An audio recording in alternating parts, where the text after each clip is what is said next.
Gdje ste ba gledaoci, ja sam Oco, imigrant bolan. Opet je pao mrak, kontaž bolan, ali je došlo i proljeće. Pobjedili smo koronu, opet ko prošle godine. I u to ime, hoću se obratiti u jednu proljećnu, sezonsku temu ba. Zašto su otvorile ove diskoteke ba, noćni klubovi. A ja kao pravi svaki imigrant volim zapljesat, kontaž.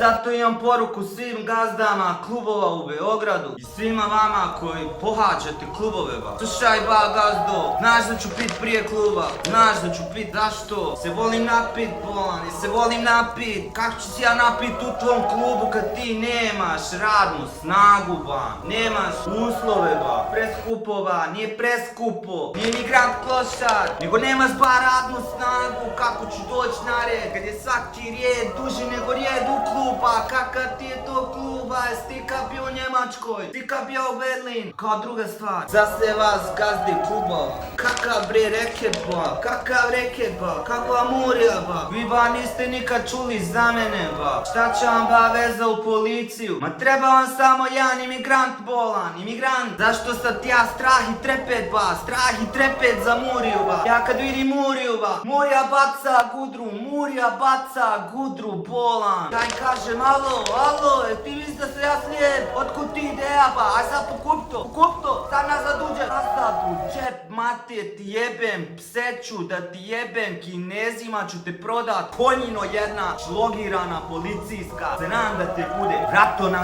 nazad uđe da vrati. Sad izvadi to ba iz džepa, izvadi iz džepa. Na walkie-talkie mi nacrtaj. Na walkie-talkie nacrtaj, hoćeš završit u kebabu bolan. Meni drot ba to nacrta. Ja to pošmrčem kada je step sokit.